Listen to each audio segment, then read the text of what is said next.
del Future Leaders, del program de Breedcamp MX, miembro del Global Shaper, miembro de Yungo UNFS. Trabajas con ONU, ¿verdad? Yo vi algo que estaba por ahí la ONU. Ya, te dejo todo el micro. Bienvenido. Si quieres dar así como unas palabras de introducción antes de que yo te bombardee con preguntas que me saltan, gracias a los que están conectados, bienvenido.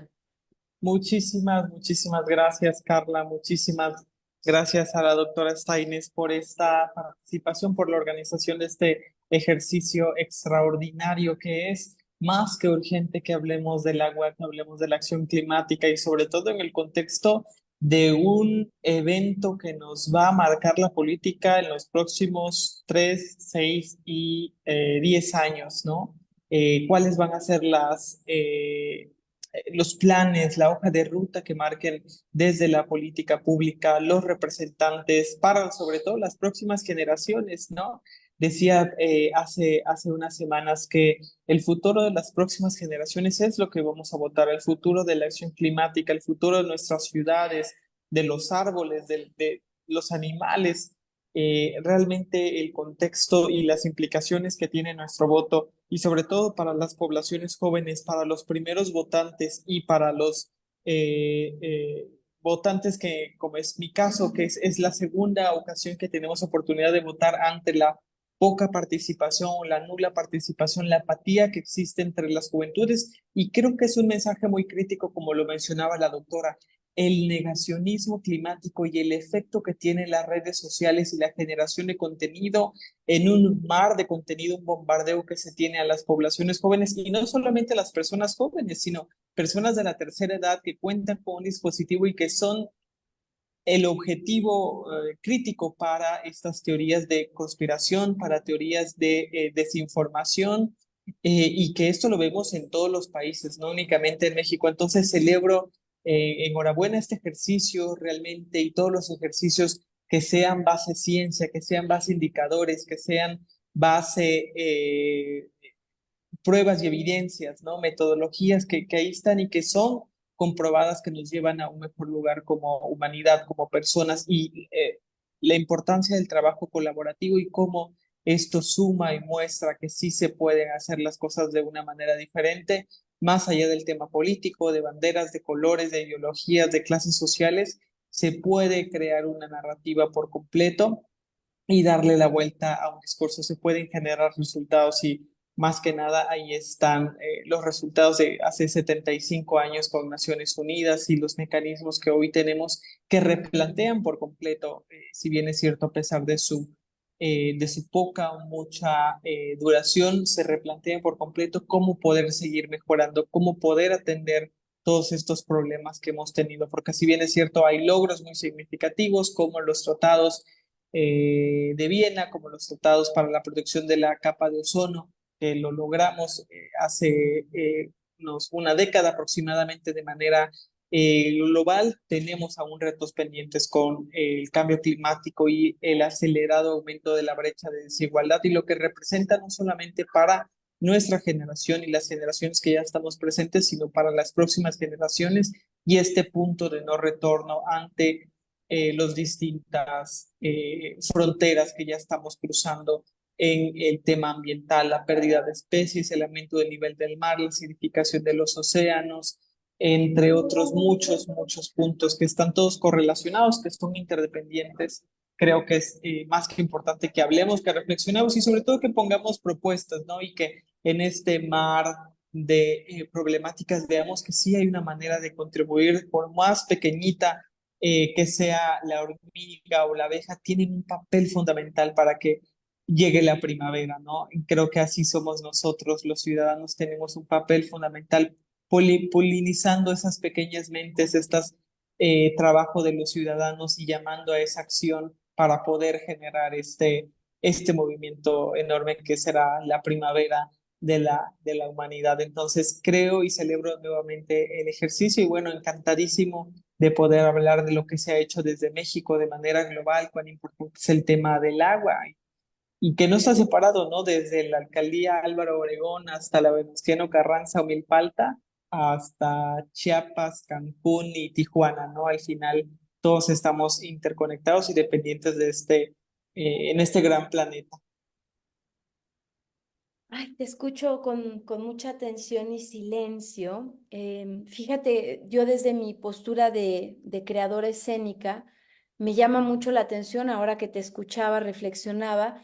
Yo creo que en los últimos 10 años, sin imaginarme que de veras íbamos a estar teniendo ahorita este calor y este infierno que se está viviendo de asfalto, porque es calor sobre el asfalto, los dos temas fundamentales en todos los festivales internacionales era el primero el agua y el segundo la violencia de género, cuando aún todavía no estábamos hablando tanto. Te estoy hablando de los últimos 15 años. Y ahí te voy con la primera pregunta. ¿Cuáles son las principales tendencias hídricas que están surgiendo como resultado del cambio climático en nuestro entorno? Sí, muchísimas gracias por esa pregunta. Verdaderamente, yo creo que son varias las tendencias que vemos de manera global en el acercamiento, sea desde las ciudades o sea desde las personas, los gobiernos. Al final de cuentas, hay dos tendencias muy claras. Una es que los recursos hídricos se encuentran cada vez más limitados y dentro de esta limitación se encuentran eh, en mayor riesgo. O sea, esos pocos recursos que quedan están en riesgo de perderse, de contaminarse o de que su acceso sea aún más complicado. Entonces, a partir de ahí vemos una respuesta más variada por parte de las ciudades, por parte de los países, por parte del gobierno y de incluso el mismo capital, ¿no?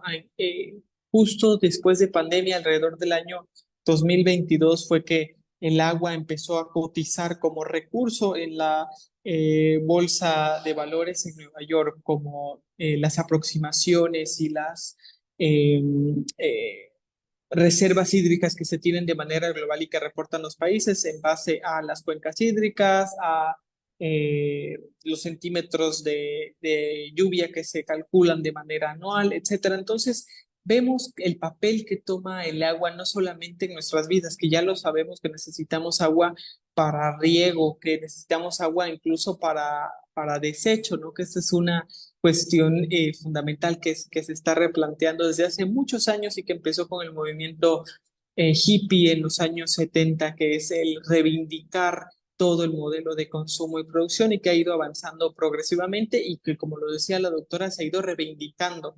Por eso es tan importante romper estos sesgos, avanzar y que podamos entrar en sintonía al final con resultados, con números, con datos duros, que estamos hablando quizá de lo mismo, pero le llamamos de una manera diferente, ¿no?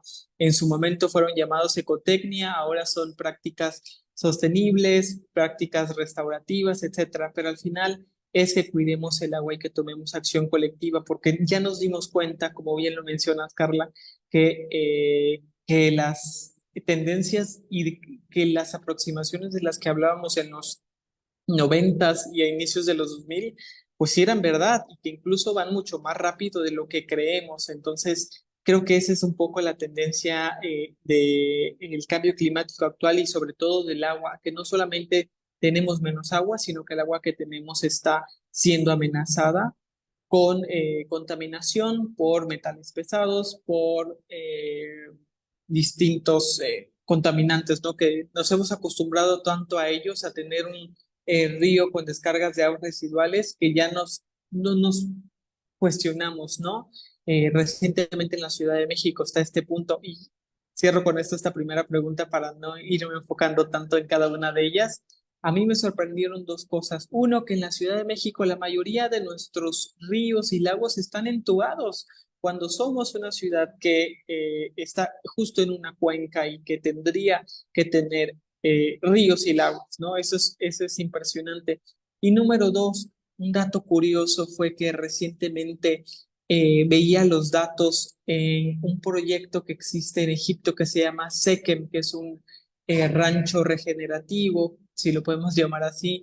Ellos extraen agua del desierto en el Cairo a 200 metros. Dicen que es un agua muy antigua y que estás tomando agua con 2000 años de antigüedad. ¿no? Es el tiempo que tomó formar esas reservas. Pero en contraste, en la Ciudad de México, nuestro pozo más profundo está a 800 metros, o sea, casi 1 kilómetro de profundidad. Perforamos mucho más profundo en una ciudad como la Ciudad de México, que es un lago, para obtener agua, que la gente que vive en el desierto para obtener agua, para que podamos tener un contraste de en qué punto nos encontramos actualmente. Mira, te puse, bueno, les puse, los que lo vean después en YouTube, los que escuchan en Spotify el programa, esta es la situación o el estado de los árboles ahorita en la Ciudad de México. Les voy a ir compartiendo a lo largo de esta plática, de este conversatorio, diferentes imágenes. Y pues con esto voy a la siguiente pregunta, y para mí esta imagen habla muchísimo. ¿Cómo afecta el cambio climático a la disponibilidad y calidad del agua en nuestra región? Mira, yo camino muy temprano en la mañana con mi perrita y muy noche porque trabajo bastante y me impresiona la cantidad de pipas de agua que veo pasar. O sea, parece guerra. No estamos conscientes, porque si estás viendo pipas de agua avanzando desde temprano y en la noche, y estás viendo los árboles así, es que ¿qué estás esperando para de veras ocuparte y hacer algo? Así es que la pregunta que te hago es esta: ¿cómo afecta? Y ojalá que los que estemos escuchando pongamos mucha atención en cómo nos va a afectar.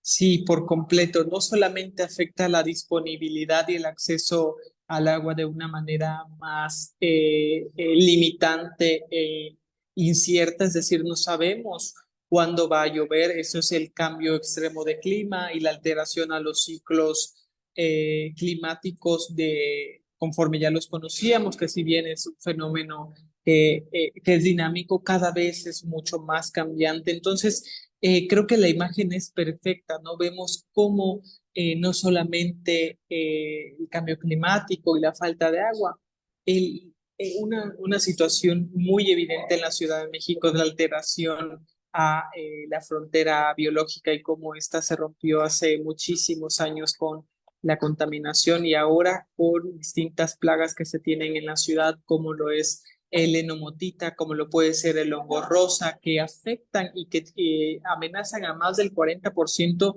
de los árboles en la ciudad. Y entonces, si vemos que los árboles son estas bosques de lluvia que fomentan la creación y la captación de agua y la recarga de los mantos acuíferos, cuando vemos que el 40% de los árboles están amenazados y decimos que no tenemos árboles y los pocos que tenemos están amenazados, caray, ¿dónde están las soluciones y dónde están las acciones a estos problemas que ya tenemos detectados? No solamente sembrar y reforestar, sino cuidar y mitigar estos efectos que ya tenemos presentes. Entonces, es verdaderamente complejo este problema. Necesitamos muchos más árboles y justo el día de hoy cruzaba el antiguo aeropuerto o el aeropuerto que iba a ser el nuevo aeropuerto de la Ciudad de México.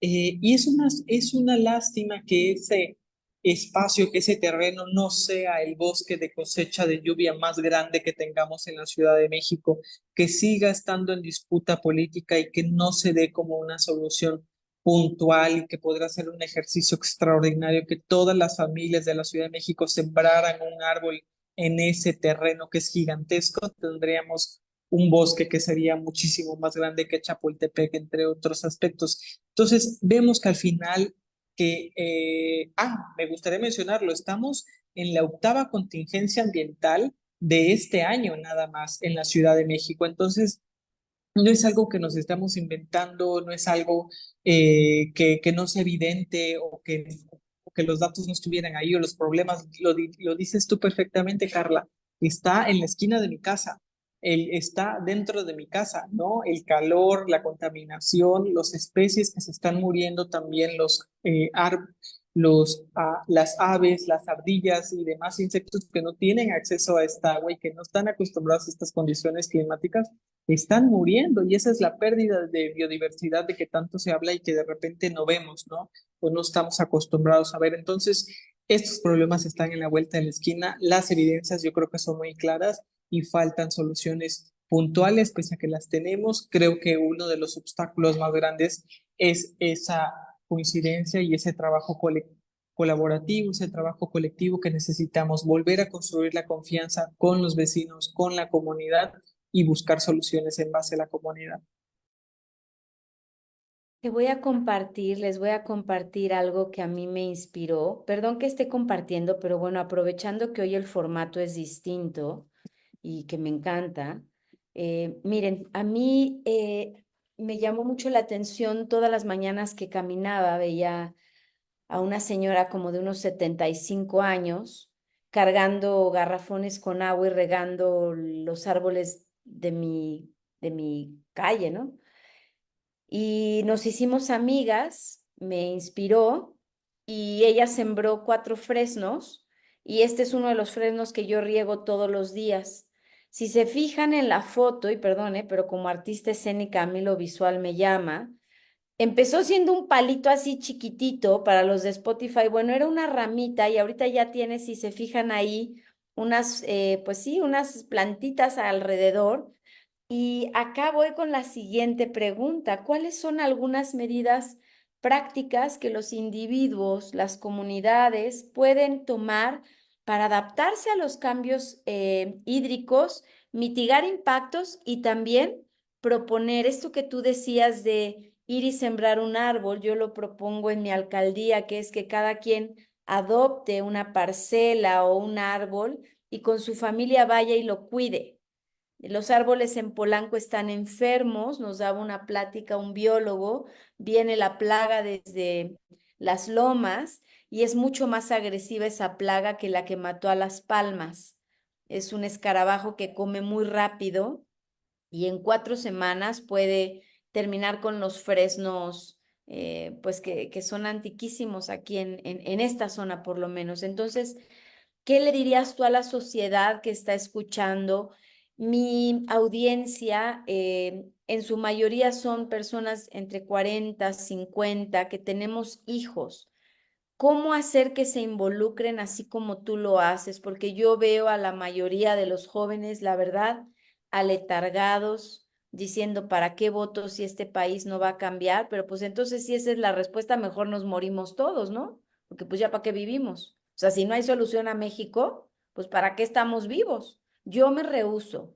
Voy a regar todos los días mis 4 fresnos, voy a seguir haciendo arte contestatario que provoque, que haga que la gente se sienta incómoda con su conformismo y que retiemble la tierra, como dice nuestro himno. Te escucho. Sí, totalmente. Yo creo que son dos puntos cruciales, ¿no? Uno es que cuidemos y que seamos conscientes de cuánta agua consumimos, que podamos ser conscientes de cuál es el impacto de nuestra huella hídrica. Hay muchísimos test online, hay aplicaciones que nos dicen, que nos llevan una medida. Un ejemplo puede ser A World o Mundo A, que la pueden descargar en su celular y que te hace esta huella hídrica y tu consumo y te da recomendaciones diarias para mejorar tu consumo de agua, para optimizarlo y que evitar que se desperdicie mucha más agua, ¿no? A través de nuestros hábitos de manera consciente. Y otra es justo estos medios donde está la información, donde están los expertos dando consejos, dando prácticas, dando estas respuestas que podemos hacer y que los hemos escuchado por mucho tiempo, pero que de repente se nos olvida, que es no jalarle al baño. Si no es necesario jalarle al baño, es no jalarle. O sea, son alrededor de 30 litros de agua cada descarga del sanitario. Hay estos tips que le metes una botellita de agua adentro y ya con eso se quitan casi 3 litros de agua con cada botellita o tener una cubeta en cada vez que nos bañamos para recolectar esa agua, utilizar jabones biodegradables, sea para lavar la ropa o sea para que lo que los usemos, esa agua que se ocupó se puede ocupar todavía en las plantas. Es decir, el problema de fondo es que no, perdón por ahí el ruido.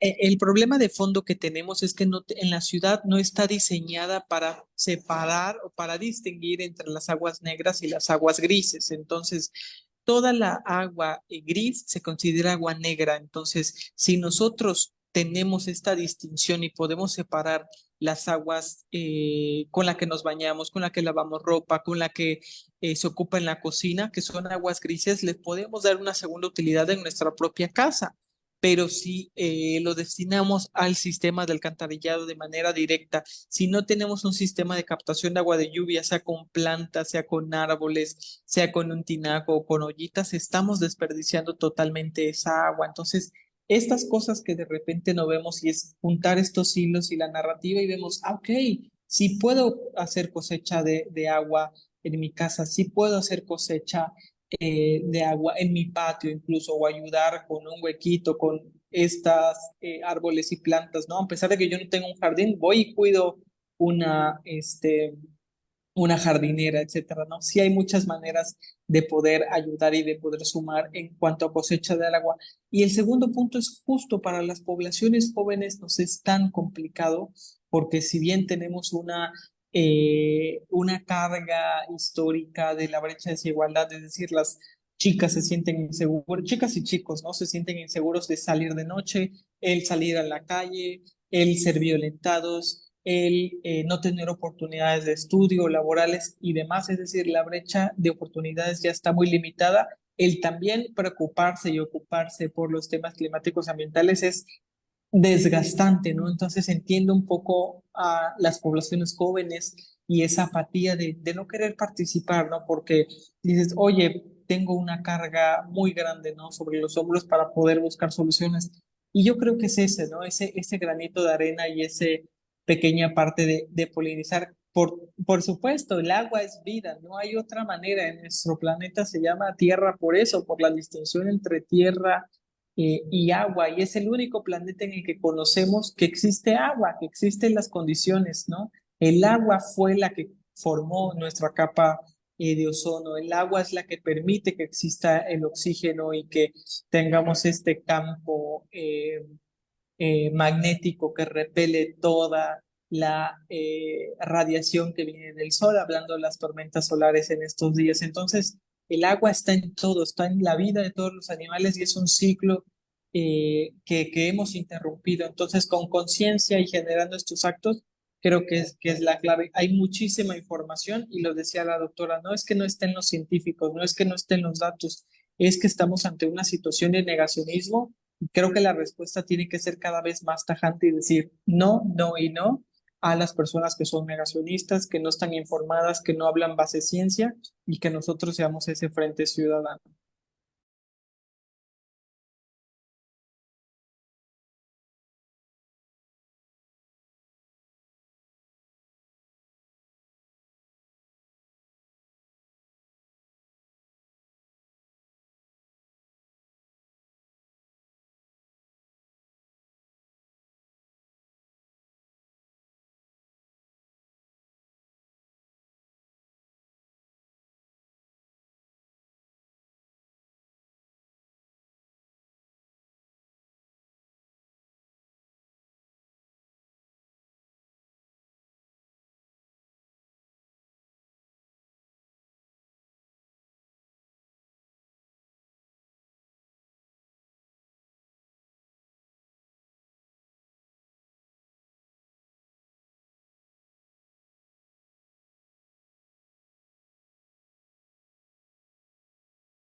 Muchísimas gracias, doctora. Muchísimas gracias, Carla. Muchísimas gracias, Oscar. Todas las personas que llegaron hasta este momento con nosotros después de esta discusión, muchísimas gracias por haberse quedado en este momento, en este conversatorio. Sin duda, esto seguirá. Es una conversación continua, abierta a todo público y a todas ideas, a todas personas.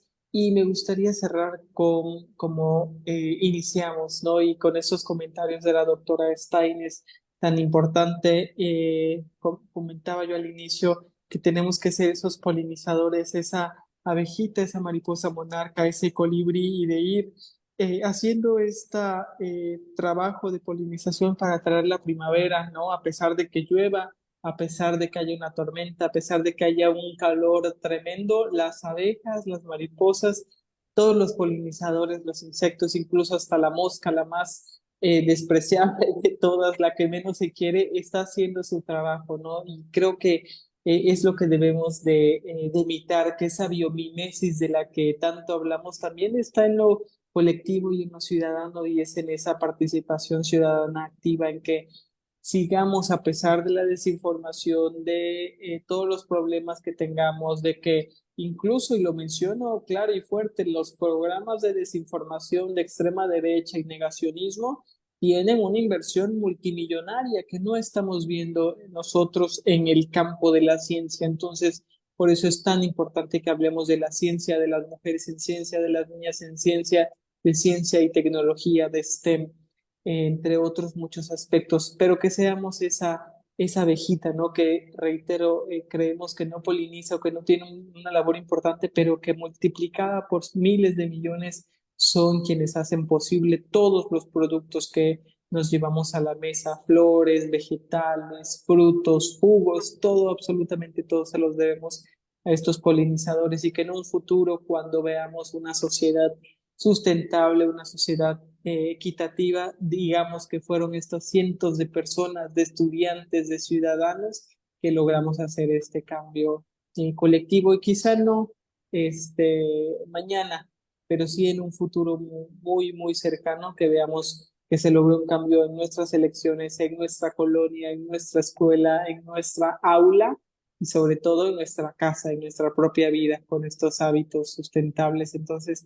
agradezco muchísimo el espacio, el tiempo, y yo igualmente quedo a la orden de todas, de todos, de todes, para lo que sea necesario. Muchísimas, muchísimas gracias, y por favor estén pendientes de todas las publicaciones que se hace desde Aula Jurídica Siglo XXI y desde Enfocarte, que verdaderamente vale muchísimo la pena. Y bueno, ahí están las imágenes de este proyecto importantísimo y que ahora retoma Netflix, ¿no? Y que ya es la plataforma mainstream, y que se vea que el trabajo que ya se hizo, que ya se ejecutó, pero que también es interseccional y que está vinculado, y que al final es todo por una misma causa, por una causa mayor. Y bueno, muchísimas gracias.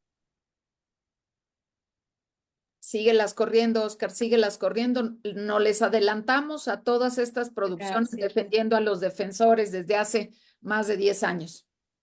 Maestra, preguntan el link para bajar la ley. Aquí en Facebook pregunta una de las personas.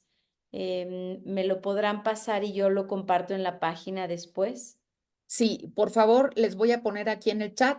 Pongan en su googleador, en su barra, pongan Leyes Federales Congreso de la Unión y van a ir a la página oficial, a donde se hace el pan, allí en la panadería, allí en la fábrica de las leyes, Leyes Federales Congreso de la Unión, y allí van a ver ustedes exactamente, buscan ustedes la ley que gusten, la ley general de alimentación adecuada. Es una ley nueva que no tiene ni 30 días.